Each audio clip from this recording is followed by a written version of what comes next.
शंकर ने उसी क्रोधित अवस्था में सती की लाश को अपने कंधे पर डाल करके चारों तरफ घूमने लगे, क्योंकि उनका क्रोध अपने आप में नियंत्रित नहीं हो रहा था। और जहां जहां वो बढ़ते गए और जिस स्थानों पर सती के अंग गिरते गए, ये स्थान शक्तिपीठ कहलाए। कामाक्षा का शक्तिपीठ भी उसी प्रकार के पीठ में से एक पीठ है। जिस प्रकार से द्वादश ज्योतिर्लिंग भगवान शंकर के जो शिव भक्त होते हैं, ये भारतवर्ष के द्वादश ज्योतिर्लिंगों के अवश्य ही दर्शन करता और वे पूरे भारतवर्ष में फैले हुए द्वादश ज्योतिर्लिंग हैं। उसी प्रकार से 52 शक्तिपीठ हैं और जो शक्ति के उपासक हैं, शक्ति के आराध्य हैं, वे अपने जीवन में एक बार अवश्य ही उन 52 शक्तिपीठों के दर्शन अवश्य करता है। जहाँ सती का हाथ गिरा, जहाँ सती का नेत्र गिरा, जहाँ सती की नासिका गिरी, जहाँ उसका सिर गिरा, जहाँ कुछ गिरा, उसके पैर गिरे, और इस प्रकार से उसके शरीर के 52 हिस्से टूट टूट करके गिरते गए और जहाँ जहाँ जो अंग गिरा वह शक्तिपीठ बनता गया। शक्ति की साधना के लिए उत्तम कोटि का स्थान बनता गया। इस प्रकार से सब कुछ हुआ। उन्हीं गणों में पुष्पदंत भी एक गण था, जिसने इतने क्रोधित अवस्था में, उत्तप्त अवस्था में, जब शंकर उस सती के धड़ को लिए हुए कामाक्षा, बंगाल में कलकत्ता के पास जो कामाक्षा स्थान है, कामाक्षा पहुंचे तो वहां सती का सिर गिर गया। शंकर ने कहा कि यह श्रेष्ठतम शक्तिपीठ होगा, मगर ज्यों ज्यों उसके अंग गिरते गए, त्यों त्यों शिव का रौद्र रूप अत्यधिक उग्र होता गया। इतना अधिक उग्र कि उनकी क्रोध की ज्वाला से पूरा ब्रह्मांड थरथराने लगा। उन लपटों से देवता तक अपने आप में विपत्ति और आशंका महसूस करने लगे। किसी की हिम्मत नहीं हो रही थी कि उसके सामने, भगवान शंकर के सामने जाकर उनके क्रोध को शांत करे। ऐसे समय में पुष्पदंत के सामने यह निश्चय कर, या तो मेरा शरीर समाप्त हो जाएगा, उनके क्रोध में जल से समाप्त हो जाऊंगा, या मैं अपने आराध्य के क्रोध नहीं होगी। उस साधना को पुष्पदंत प्रणीत भक्ति साधना कहा गया। इस भक्ति साधना के 5 मुख्य हेतु हैं, 5 मुख्य तात्पर्य हैं। पुष्पदंत प्रणीत भक्ति साधना के द्वारा साधक स्वयं शिवमय, शिव सायुज्य हो सकता है। चौथा, इस साधना के द्वारा साधक आवागमन के मार्ग से मुक्त हो जाता है, उसे बार बार जन्म लेने की आवश्यकता नहीं रहती। और अंतिम, इस साधना के द्वारा वह हजारों हजारों वर्षों तक कैलाश में भगवान शंकर के सामने रह सकता है। अपनी आंखों से भगवान कृष्ण की, भगवान शंकर की लीलाओं का दर्शन देख सकता है, कर सकता है। इसीलिए पुष्पदंत प्रणीत यह साधना अत्यधिक महत्वपूर्ण कही गई।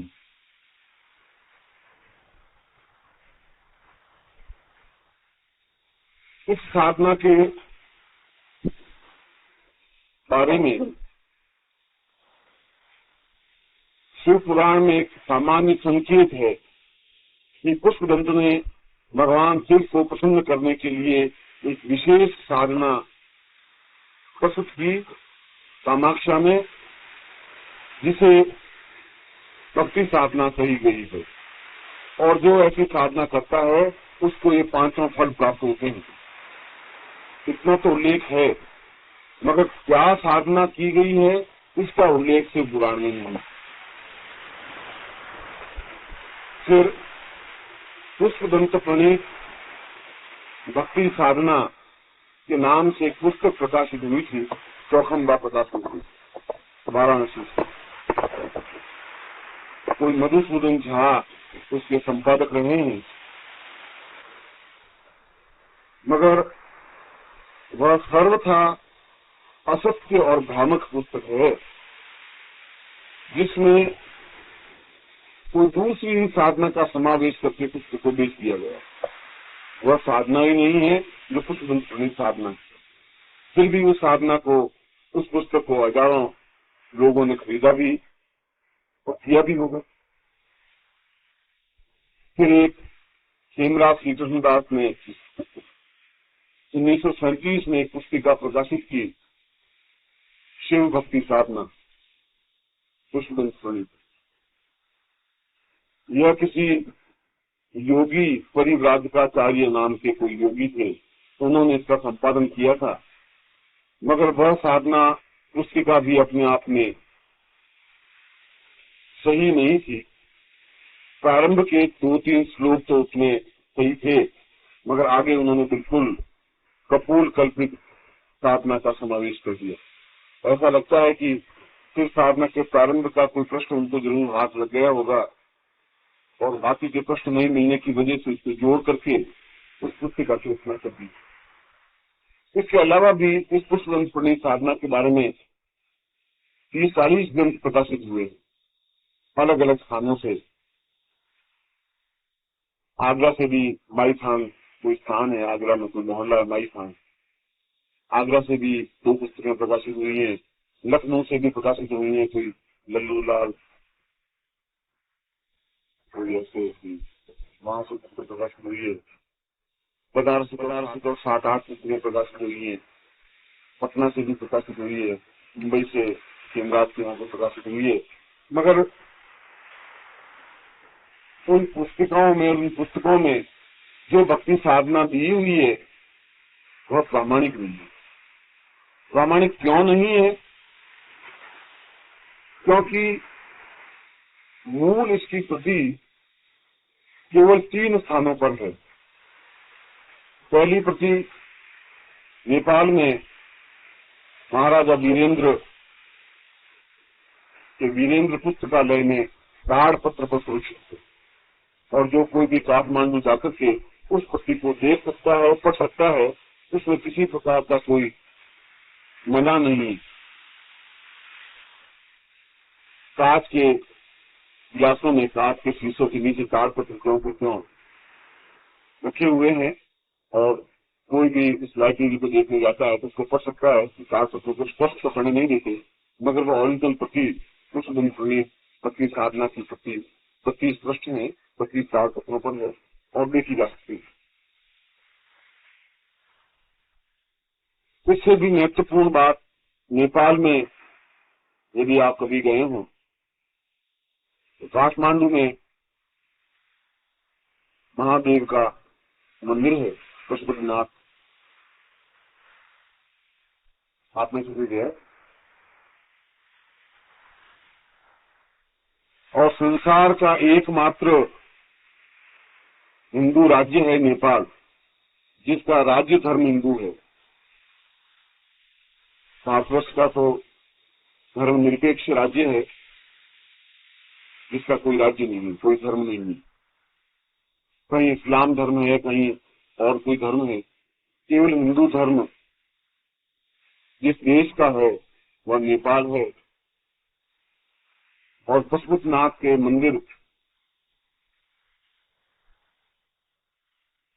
में एक पीतल का बहुत बड़ा नंदी है, उस पशुपतिनाथ मंदिर, मुख्य मंदिर के सामने वह पीतल का नंदी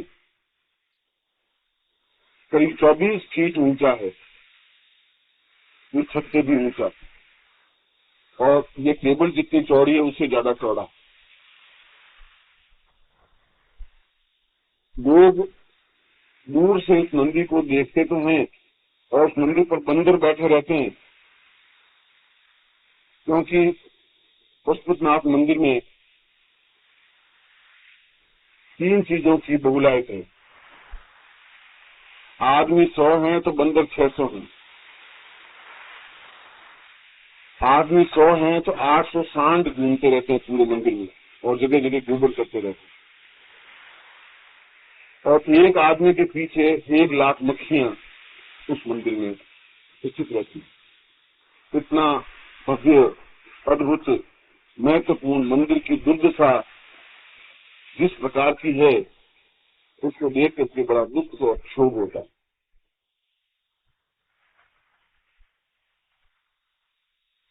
खैर, इस बात की चर्चा महाराज में पहुंची थी, मगर वे भी शायद परवश हैं। परवश इस दृष्टि से कि जितना भी उसके लिए पैसा मंदिर के लिए जाता होगा वो भोगने, पुजारियों के, भगवान के भोगने खर्च हो जाता होगा, सफाई में होता नहीं है।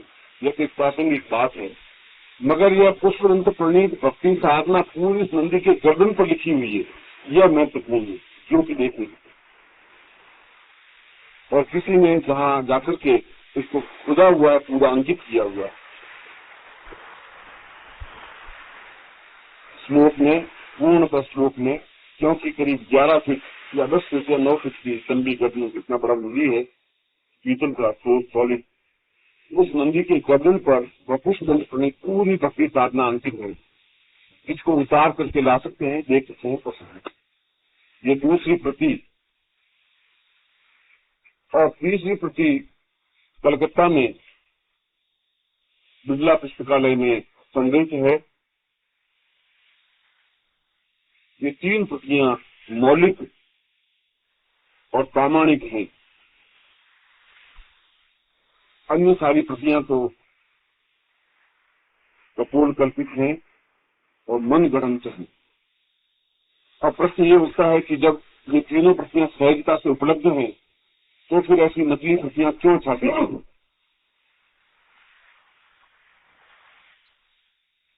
इसलिए नकली प्रतियां छापी गई होंगी, इतनी मेहनत कौन करे, एक बात। और दूसरी बात, पुष्पदंत प्रणीत जो साधना है वह सारी सांकेतिक साधना है, संकेत में समझाई हुई है, जिसका अर्थ करना अपने आप में कठिन है। सही तरीके से जब अर्थ होगा नहीं, क्योंकि संस्कृत का बहुत बड़ा विद्वान सलार्थ तो कर लेगा, मगर भावार्थ करना तो जरूरी नहीं कि भावार्थ कर सके। यदि ये कहा जाए कि कैलाश गम्यम, तो सलाह कर देगा कैलाश में जाना चाहिए, मगर क्या कैलाश गम्यम का कैलाश गम्यम ही है या कुछ और है? कैलाश का केवल कैलाश ही, कैलाश पहाड़ है या उसका कुछ और अर्थ है? ये उसका कुछ और अर्थ हम नहीं समझेंगे,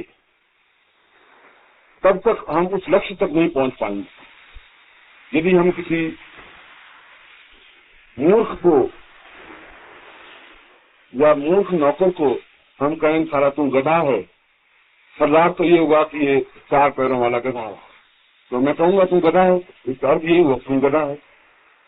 मैं भावार्थ यह नहीं है कि तुम गधा है, भावार्थ है कि तुम मूर्ख है, तुझे बुद्धि नहीं, ये उसका भावार्थ। और जब तक हम उसके भाव का अर्थ नहीं समझेंगे, तब तक साधना के मूल महत्व को भी नहीं समझेंगे। और वह सारा श्लोक व्यंजना के माध्यम से स्पष्ट किया गया है, अभिधा के माध्यम से नहीं, क्योंकि शब्द की 3 वृत्तियां हैं, अभिधा, लक्षणा और व्यंजना।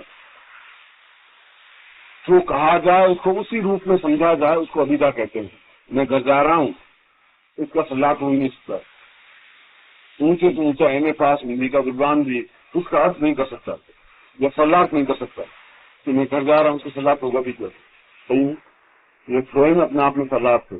कोई कहे साहब आप उसका सलाद कर लीजिए, तो सलाद है ही नहीं, यह अभिधा है और उसको लोग भी उसी अर्थ में समझेंगे। दूसरा लक्षणा है, मैं कहूं और उसका अर्थ कुछ और हो। जैसे मैं कहूं कि यह गधा है, इसका अर्थ है जो मूर्ख। और तीसरा व्यंजना के माध्यम से कि मैं जिसको कहूं तो उसके लिए नहीं हो कि तीसरे के लिए हो।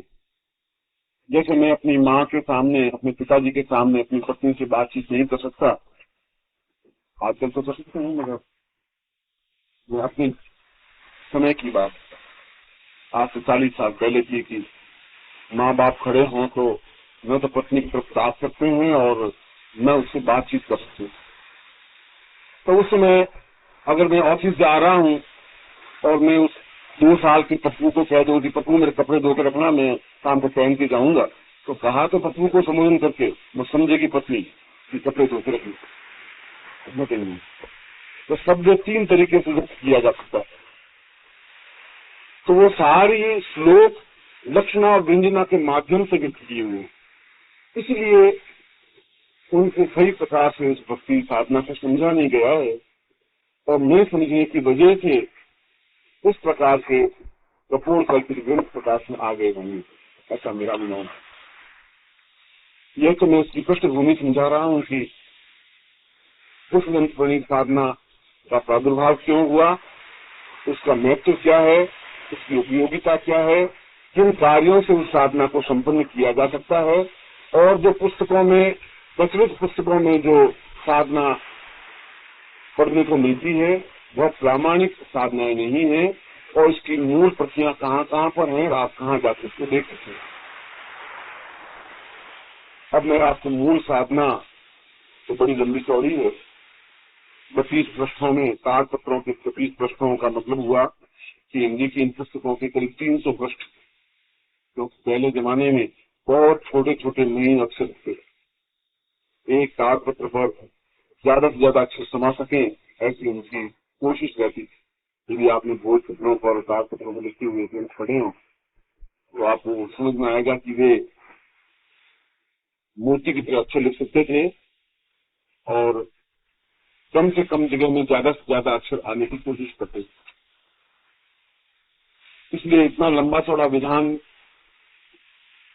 संभव नहीं है, मगर उसका मुख्य हिस्सा और मुख्य भाग जो आपसे संबंधित है और जितना आपसे संबंधित है वह मैं आपको समझा देता हूँ। साधना करने मुख्य रूप से 3 बातों का ध्यान रखना जरूरी होता है। पहला क्रिया निर्देश, दूसरा मंत्र और तीसरा विधि निर्देश।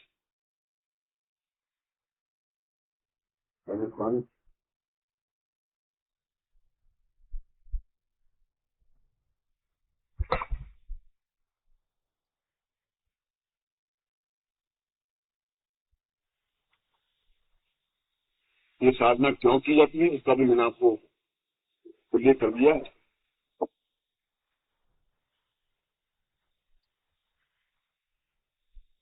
क्रिया निर्देश में साधक श्रावण महीने में पहले सोमवार से इस साधना को प्रारंभ कर सकता है। श्रावण कृष्ण पक्ष प्रथम सोमवार,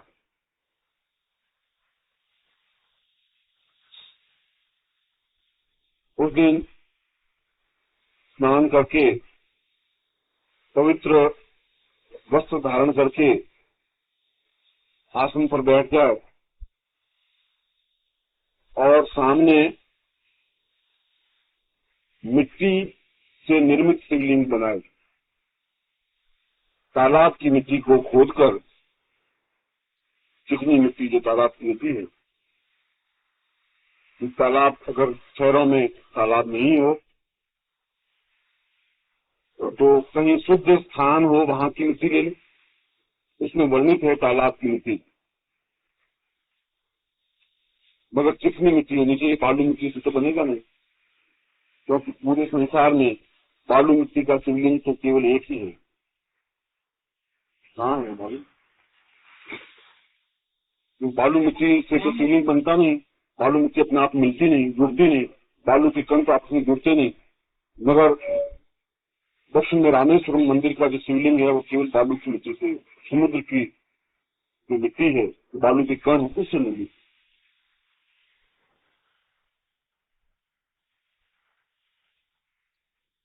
तो चिकनी मिट्टी से शिवलिंग बनाए और जितनी उसकी वेदी है, जितना उसका नीचे का शक्तिपीठ है, उससे आधा शिवलिंग बने, ये उसका प्रमाण होना चाहिए। नीचे की वेदी अगर 6 अंगुल है तो शिवलिंग 3 अंगुल का बने।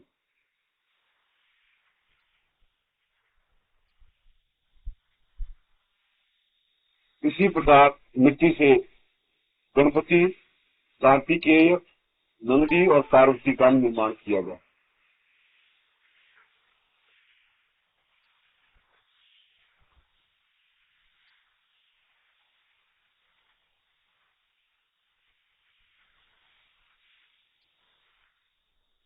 इसके बाद उसी मिट्टी की छोटी छोटी गोलियों से छोटी छोटी गोलियां बनाए और गोली पर चावल का एक दाना, अक्षत, टूटा हुआ चावल नहीं, और अक्षत चावल लगा दो। इस प्रकार 1100 छोटे छोटे शिवलिंग बनाए, एक बड़ा शिवलिंग, बाकी छोटे छोटे शिवलिंग, गोली बनाई और उसके ऊपर चावल लगा दिया, एक शिवलिंग बना। इस प्रकार से 1100 शिवलिंग और बनाए।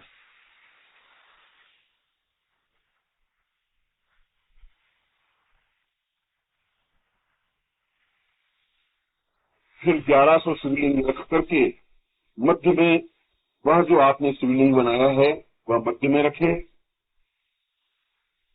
उनके बाईं ओर पार्वती स्थापन करें, दाहिनी ओर गणपति स्थापन करें, पीछे की ओर कार्तिकेय स्थापन करें और सामने नंदी को स्थापन करें।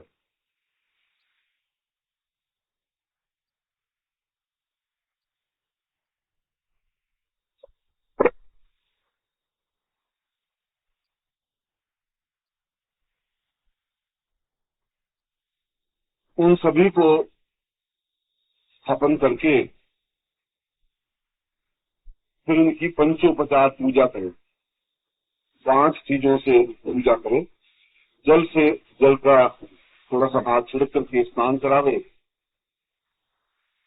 फिर अक्षत, पुष्प, पुष्प में केवल आंख के ही पुष्प काम आते हैं और किसी पुष्पों का उपयोग नहीं होता।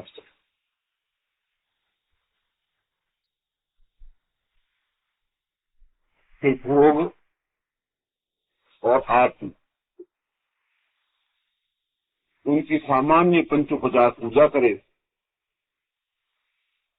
और पूजा करने के बाद पुष्प दंत प्रणीत अमोघ मंत्र का जप करे।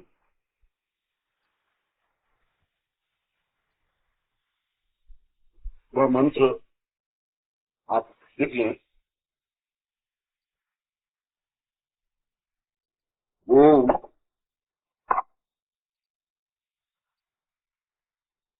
त्र्यंबकम त्र्यंबकम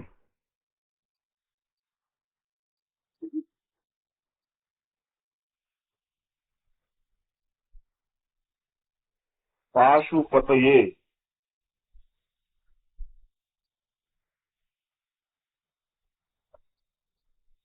सिद्धिं देहि प्रसन्नो भव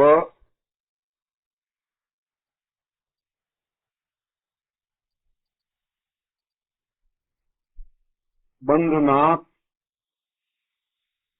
मुक्षी यमामृतात्, बंधनात् मुक्षी यमामृतात्।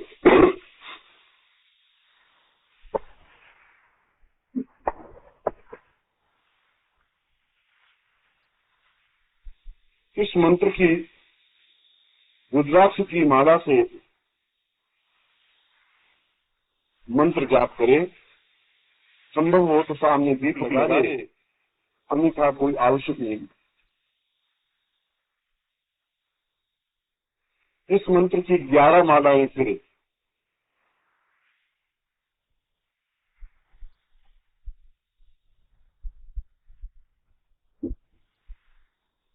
इसके बाद वो जो शिव और 1100 शिव और शिवलिंग वगैरह जो बनाए, उनको किसी तालाब या नदी में विसर्जित कर दे, छोड़ दे जल में।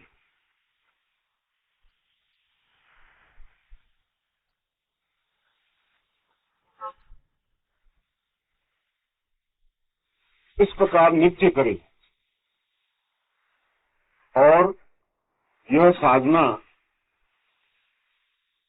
श्रावण कृष्ण पक्ष प्रथम सोमवार से प्रारंभ होती है और अंतिम सोमवार तक चलती है। अब इस बीच में 20 दिन हो सकते हैं, 24 दिन हो सकते हैं, 27 दिन हो सकते हैं, 28 दिन हो सकते हैं, कुछ नहीं, क्योंकि पहला सोमवार 2-3 दिन जाने के बाद भी आ सकता है और अंतिम सोमवार श्रावण पूर्णिमा के पहले जो भी सोमवार आए तब तक इस साधना को करें। कृष्ण पक्ष के पहले सोमवार से इसमें कृष्ण पक्ष से गुजरात में शुक्ल पक्ष प्रारंभ होता है। जब श्रावण प्रारंभ हो तब से लगा कि जहाँ श्रावण समाप्त हो तब तक समझ गया।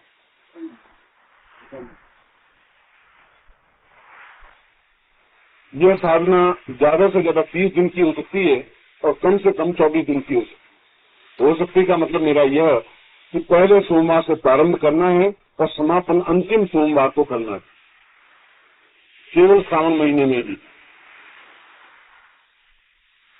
समापन करने के बाद उसी दिन यानी श्रावण के अंतिम सोमवार के दिन यह मंत्र जाप संपन्न होकर 11 बटुकों को भोजन कराओ, 11 उन बालकों को जो अविवाहित थे।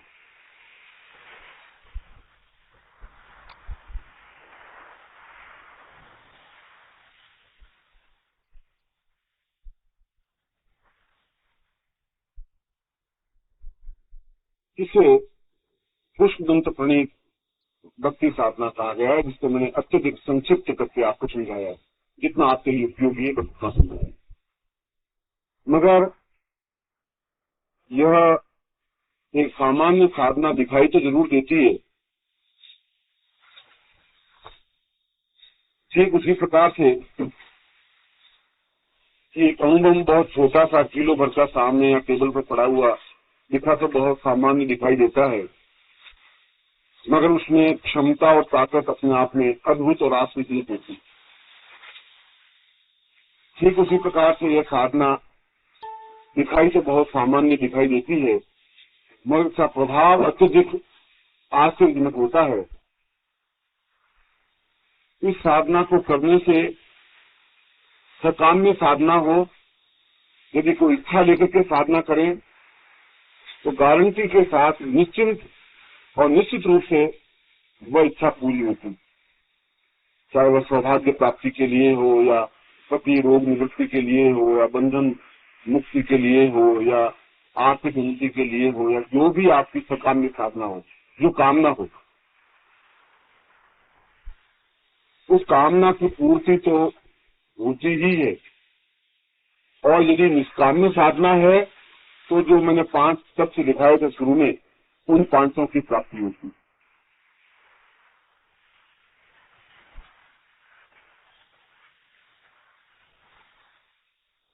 इस साधना को करने में ज्यादा से ज्यादा 7 और 8 घंटे लग सकते हैं, इससे ज्यादा समय नहीं लगता। मगर दिन को ये साधना करनी चाहिए, रात्रि को ये साधना करने का निषेध कहा गया। ब्रह्मचर्य से रहे, एक समय भोजन करें।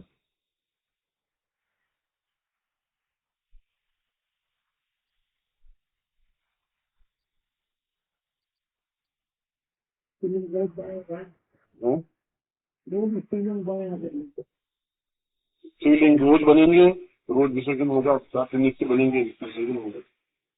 एक लकड़ी का एक तख्ता सा बना दें, लकड़ी के तख्ते पर कपड़ा बिछा दें, तस्वीर या लाल, उसके ऊपर सारे शिवलिंग स्थापन होते। मिट्टी से पहले मिट्टी को ला करके अच्छी तरह से मसल करके, जैसे आटे की लोई बनाई जाती है, इस प्रकार आटे की तरह मसल करके एक रस बना दे। फिर उसमें पहले 500 बड़े बड़े बना दें और बाकी मिट्टी से 1100 शिवलिंग बनाए। और अभ्यास होने के बाद तो बहुत कम समय लगता है, मगर इसमें दूसरे का सहारा नहीं ले। 2-3 लड़कों को बिठा करके भाई तुम बना, एक एक आटा नहीं दे देंगे, ऐसा नहीं करो, खुद ही बनाए और खुद ही विसर्जन करें।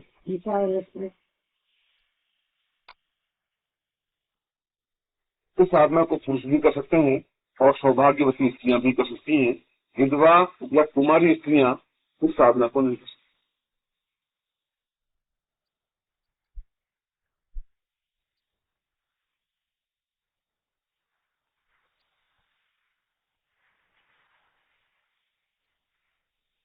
मगर मेरा स्वयं का ये अनुभव रहा है, इस साधना से आदमी की इच्छा पूर्ति अवश्य होती है। यदि सामने साधना की जाए तो जो कामना, एक कामना ले सकती।